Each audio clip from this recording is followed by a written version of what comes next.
ಈಗ ನೀನು ಹಾಡದೆ ಹೋದ್ರೆ ಇಲ್ಲಿ ನಿನ್ನತ್ತೆ ಮನೆ ಮರ್ಯಾದೆ ಹೋಗೋದಷ್ಟೇ ಅಲ್ಲ, ಅಲ್ಲಿ ನಿನ್ನ ತವ್ರ ಮನೆಯವ್ರ ಪ್ರಾಣನೂ ಹೋಗತ್ತೆ.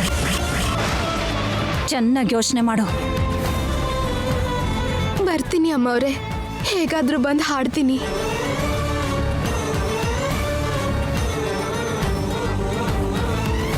ಅರುಣ್ ಬಾವನ್ಗೆ ಇಲ್ಲಿ ಬರೋಕ್ ಹೇಳಿ ಅವ್ರನ್ನ ಇಲ್ಲಿ ಬಿಟ್ಟು ನಾನು ಹಾಡಕ್ ಹೋಗ್ಬೇಕು. ಇದನ್ ಬಿಟ್ರೆ ನನಗೆ ಬೇರೆ ದಾರಿ ಇಲ್ಲ.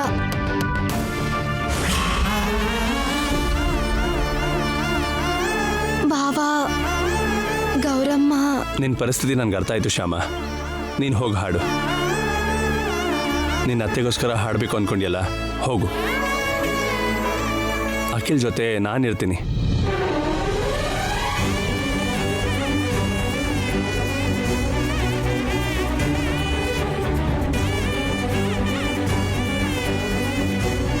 ಇಂಥ ಪರಿಸ್ಥಿತಿಯಲ್ಲಿರೋ ನಿಮ್ಮನ್ನು ಬಿಟ್ಟು ಹಾಡು ಹಾಡಕ್ಕೆ ಹೋಗ್ತಿರೋದಕ್ಕೆ ನನ್ನ ಕ್ಷಮಿಸ್ಬಿಡ್ರಿ. ಇಂಥ ಪರಿಸ್ಥಿತಿ ಯಾವತ್ತೂ ಬರ್ದಿದ್ದ ಹಾಗೆ ನೋಡ್ಕೋತೀನಿ. ನನ್ನ ರೂಪರಾಣಿಗೆ ಹಾಡೋ ಕೊನೆ ಹಾಡು ಇದೇ ಆಗೋ ಹಾಗೆ ನೋಡ್ಕೋತೀನಿ. ದಯವಿಟ್ಟು ಇದೊಂದ್ಸಲ ನನ್ನ ಕ್ಷಮಿಸ್ಬಿಡ್ರಿ.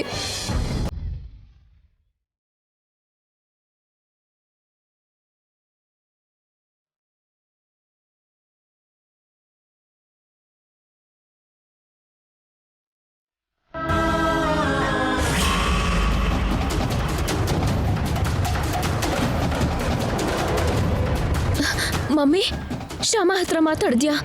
ಹಾಡು ಹಾಡೋಕೆ ಶ್ಯಾಮ ಬರ್ತಿದ್ದಾಳ? ಪ್ರಾಬ್ಲಮ್ ಏನೂ ಇಲ್ವಲ್ಲ? ನೀನೇನು ಟೆನ್ಷನ್ ಮಾಡ್ಕೋಬೇಡ್ವೆ, ಶ್ಯಾಮ ಬರ್ತಾಳೆ. ಅಮ್ಮ, ಈಗ ನನಗೆ ಸಮಾಧಾನ ಆಯ್ತು. ಸರಿ, ನೀನು ಬೇಗ ರೆಡಿ ಆಗು. ನಾನು ಹೋಗಿ ಶ್ಯಾಮಗೆ ಮೈಕ್ ಏರ್ಪಾಟ್ ಮಾಡ್ಬಿಟ್ಟು ಬರ್ತೀನಿ.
ಯಾಕೆ ಶ್ಯಾಮ ಭಯಪಡ್ತಿದೀಯಾ? ತಪ್ಪು ಮಾಡಿದವರು ಭಯಪಡಬೇಕು, ಧರ್ಮ ತಪ್ಪೋರು ಭಯಪಡಬೇಕು.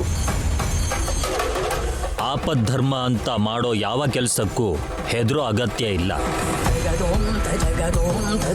ಅಶ್ವತ್ಥಾಮ ಹತಃ ಕುಂಜರಃ ಅನ್ನೋ ಮಾತನ್ನ ಕೇಳಿರ್ತೀಯಲ್ಲ, ಧರ್ಮರಾಜನಂತ ಮಹಾನುಭಾವನೆ ಆಪದ್ಧರ್ಮಕ್ಕೆ ಆ ಮಾತನ್ನ ಹೇಳಿದ್ದಾನೆ. ಅದು ಮಾತಾದ್ರೂ, ಹಾಡಾದ್ರೂ, ಆಟ ಆದ್ರೂ, ಬೇಟೆ ಆದ್ರೂ, ಏನಾದ್ರೂ ಸರಿ, ಆಪದ್ಧರ್ಮಕ್ಕೆ ಮಾಡಬೇಕಾದ್ದನ್ನ ಮಾಡೋದು ಧರ್ಮನೇ ಆಗುತ್ತೆ. ನಿನ್ ಧರ್ಮನ ನೀನ್ ನಡ್ಸು.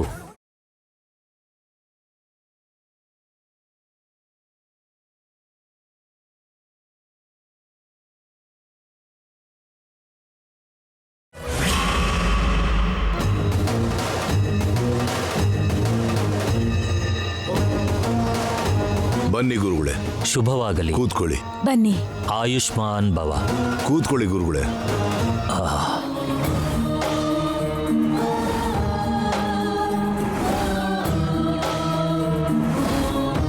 ಗುರುಗಳೇ, ರೂಪರಾಣಿ ರೆಡಿ ಆಗ್ತಿದ್ದಾಳೆ, ಬಂದ್ಬಿಡ್ತಾಳೆ. ಸರಿನಮ್ಮ.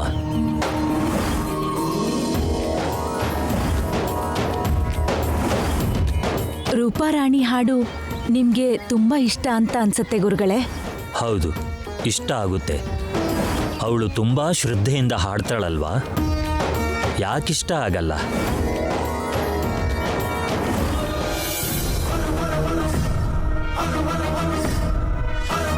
ಏನು ಇಷ್ಟು ಲೇಟಾಗಿ ಬಂದ್ಯಲ್ಲ, ಯಾಕೆ ಲೇಟ್ ಆಯ್ತು? ಸರಿ ಬಿಡು, ಗುರುಗಳು ಬಂದು ಅಲ್ಲಿ ಕೂತಿದ್ದಾರೆ. ನಾನು ಹೋಗಿ ರೂಪಾರಾಣಿನ ಸ್ಟೇಜ್ ಮೇಲೆ ಕಳಿಸ್ತೀನಿ, ನೀನು ರೆಡಿಯಾಗಿರು.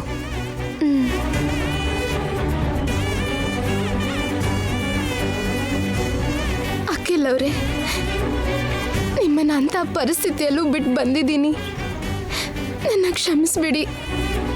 ಅತ್ತೆಗೋಸ್ಕರ ಹೀಗೆ ಹಾಡು ಹಾಡೋದು ತಪ್ಪಲ್ಲ ಅನ್ಸುತ್ತೆ. ದಯವಿಟ್ಟು ನನ್ನ ಕ್ಷಮಿಸಿ ಅಖಿಲ್ ಅವರೇ.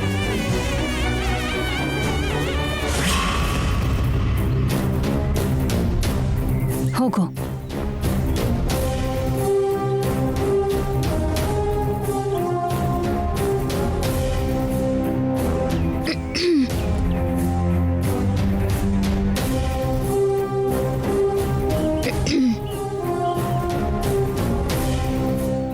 ಎಲ್ರಿಗೂ ನಮಸ್ಕಾರ.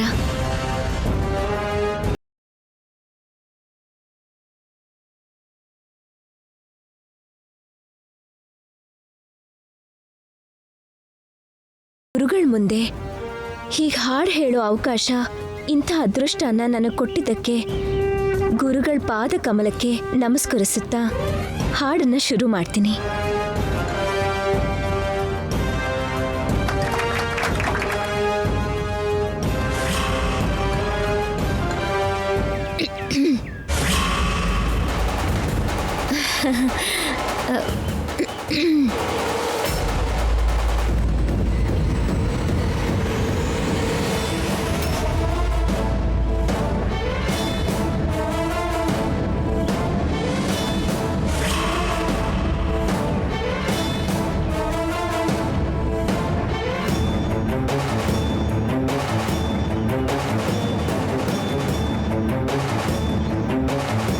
ಇದೇನಿದು? ಗೌರಮ್ಮ ಯಾಕೆ ಸ್ಟೇಜ್ ಹಿಂದೆ ಮತ್ತೆ ಮತ್ತೆ ನೋಡ್ತಿದ್ದಾಳೆ? ಶ್ಯಾಮನ್ಗೋಸ್ಕರನ? ಶ್ಯಾಮ ಅಖಿಲ್ನ ಬಿಟ್ಟು ಹೇಗೆ ಬರ್ತಾಳೆ? ಗೌರಮ್ಮ ಹೆದರ್ಸ್ರೆ ಅಖಿಲ್ನ ಬಿಟ್ಟು ಬರ್ತಾಳೇನೋ ನೋಡ್ಬೇಕು.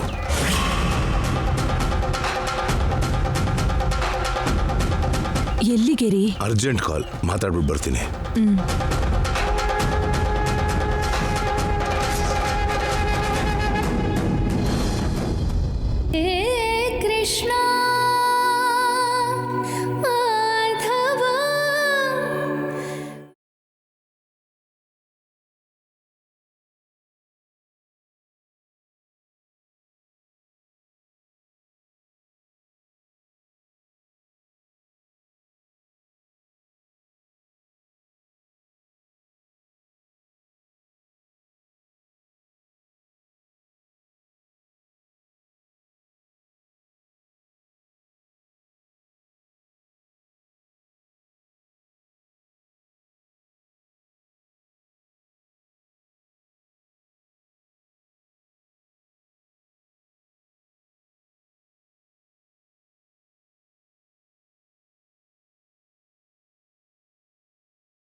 ಡ್ಯಾಡಿ ಅರುಣ್, ಅಖಿಲ್ ನಿದ್ರೆ ಮಾಡ್ತಿದ್ದಾನೆ ಡ್ಯಾಡಿ. Okay okay. ನೀನೇನಪ್ಪ ಇಲ್ಲಿದ್ಯಾ? ಅದು ಅಖಿಲ್ ಜೊತೆಗಿದ್ದೀನಿ ಡ್ಯಾಡಿ. ಅಖಿಲ್ ಜೊತೆಲಿ ನೀನ್ ಯಾಕಿರ್ಬೇಕು? ಶ್ಯಾಮನ್ ಇರೋಕ್ ಹೇಳ್ದ್ವಲ್ಲ.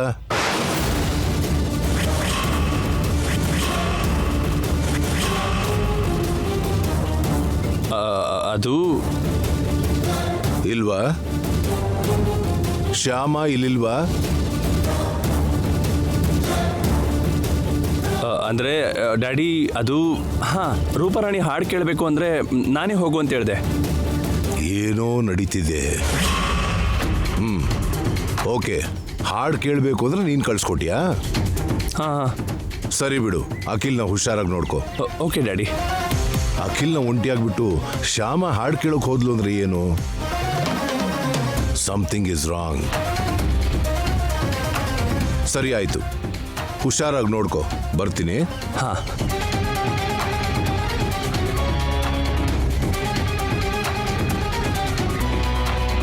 ಅಲ್ಲೂ ಇಲ್ಲ ಇಲ್ಲೂ ಇಲ್ಲ.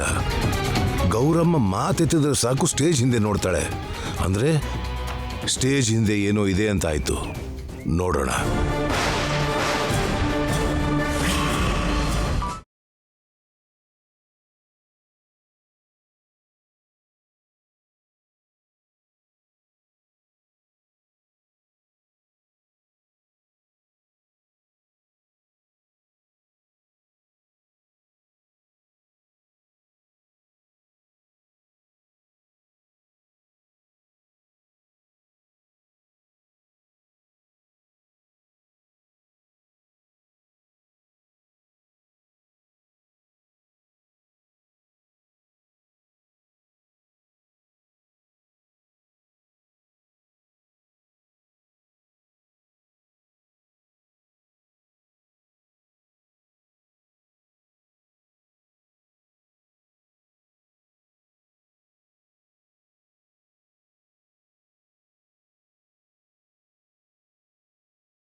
ಇದೇನು ಸಡನ್ ಆಗಿ ಶ್ಯಾಮ ಹಾಡೋದನ್ನ ನಿಲ್ಲಿಸ್ಬಿಟ್ಲು. ಇದೇನು ಮೈಕ್ ಇಲ್ಲ? ಅಷ್ಟರಲ್ಲಿ ಯಾರು ತೆಗೆದ್ರು?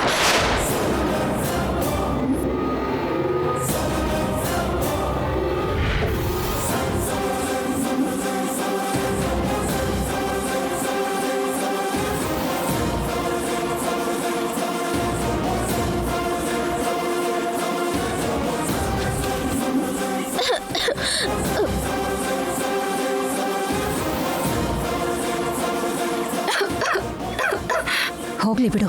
ಕೆಂಬಂದಿದ್ದಕ್ಕೆ ನಿಲ್ಸಿರೋ ಹಾಗೆ ಚೆನ್ನಾಗಿ ಮ್ಯಾನೇಜ್ ಮಾಡ್ತಾ ಇದ್ದಾಳೆ ರೂಪಾರಾಣಿ.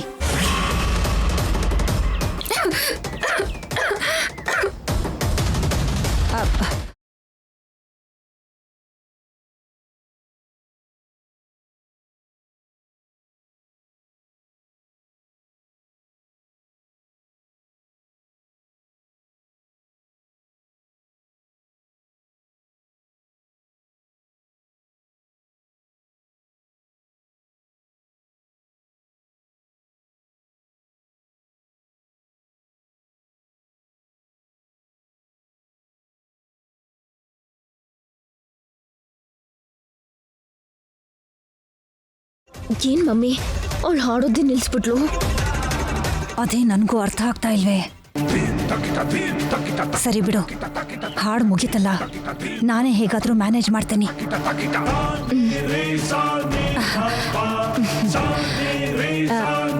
ಎಲ್ರೂ ಕ್ಷಮಿಸ್ಬೇಕು. ಸಡನ್ ಆಗಿ ರೂಪಾರಾಣಿಗೆ ಕೆಂಬಂದಿದ್ದಕ್ಕೆ ಗಂಟ್ಲು ಸರಿಯಾಗಿಲ್ಲ. ಅದಕ್ಕೆ ರೂಪಾರಾಣಿ ಹಾಡನ್ನ ಪೂರ್ತಿಯಾಗಿ ಹಾಡಕ್ಕಾಗ್ತಾ ಇಲ್ಲ. ದಯವಿಟ್ಟು ನೀವೆಲ್ಲರೂ ಕ್ಷಮಿಸ್ಬೇಕು ಅಂತ ಕೇಳ್ಕೊತಾ ಇದ್ದೀನಿ. ಪರವಾಗಿಲ್ಲಮ್ಮ. ಹಾಡನ್ನು ಪೂರ್ತಿ ಮಾಡದೇ ಇದ್ರೂ ಪರವಾಗಿಲ್ಲ. ಹಾಡು ತುಂಬಾ ಚೆನ್ನಾಗೇ ಹಾಡಿದ್ಲು, ಸಾಕು. ವಸಂತ, ಮಹಾಮಂಗಳಾರತಿಗೆ ಸಮಯ ಆಗತ್ತಮ್ಮ. ಆ ಏರ್ಪಾಡು ಮಾಡೋಣ, ನಡೀರಿ. ಆಗ್ಲಿ ಗುರುಗಳೇ, ಬನ್ನಿ. ಬಾಮ್ಮ. ಸರಿ ಅತ್ತೆ, ಮಾವ ಎಲ್ಲೂ ಕಾಣಿಸ್ತಾ ಇಲ್ವಲ್ಲ? ಯಾವುದೋ ಫೋನ್ ಬಂತು ಅಂತ ಹೋದ್ರಮ್ಮ. ನಾವು ಹೋಗೋಣ ಬನ್ನಿ.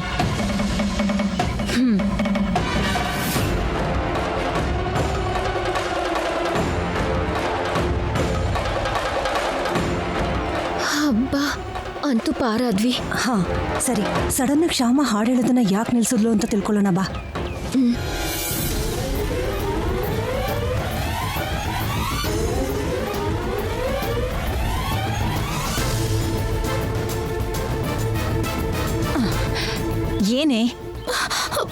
ಏನಾಯ್ತು ನಿನ್ಗೆ?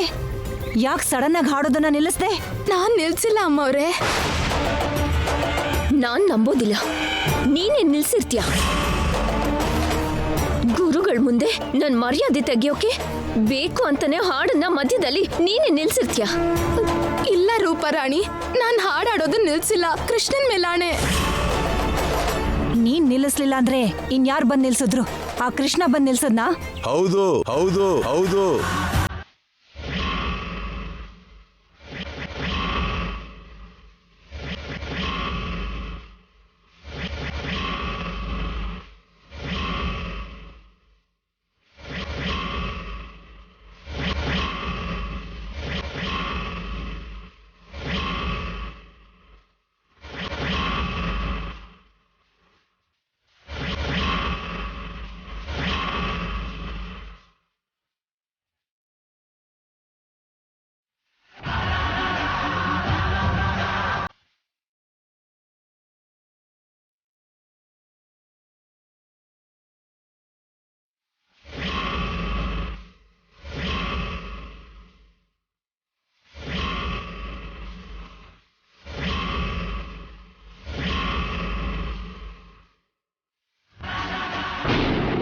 ಈ ಕೇಬಲ್ನ ಕಿತ್ತು ಆ ಹಾಡನ್ನ ನಾನೇ ನಿಲ್ಲಿಸಿದ್ದು.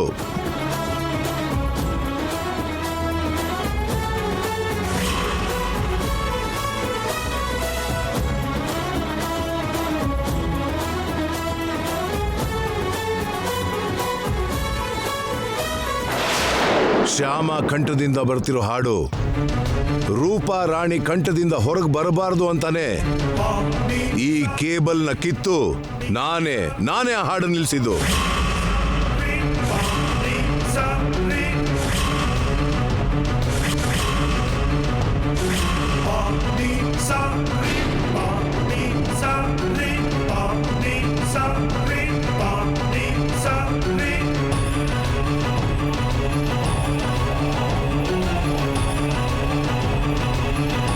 ನನ್ನ ಕ್ಷಮಿಸ್ಬೇಡಿ ಮಾವ.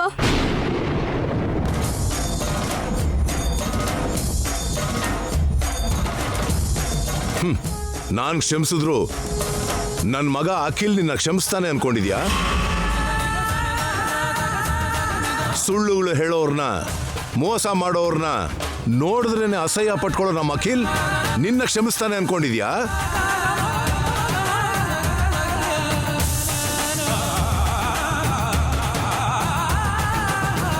ನೀನ್ ಹೀಗೆ ಸುಳ್ಳುಗಳನ್ನ ಹೇಳ್ಕೊಂಡು ಇವ್ರ ಪ್ರೋಗ್ರಾಮ್ಗೆ ನೀನ್ ಹೋಗಿ ಹಾಡು ಹೇಳಿ ನಮ್ಮ ಕುಟುಂಬದವ್ರಿಗೆಲ್ಲ ಇಷ್ಟೊಂದು ಮೋಸ ಮಾಡ್ತಿರೋ ನಿನ್ನನ್ನ ನನ್ನ ಮಗ ಅಖಿಲ್ ಮಾತ್ರ ಅಲ್ಲ, ಯಾರು ಕ್ಷಮಿಸಲ್ಲ.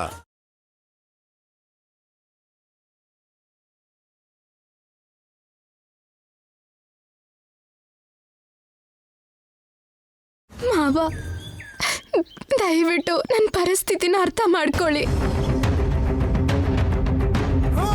ನಾನು ನಿಮ್ಗೆ ಮೋಸ ಮಾಡಬೇಕು ಅಂತ ಹೀಗೆ ಮಾಡಿದ್ದಲ್ಲ.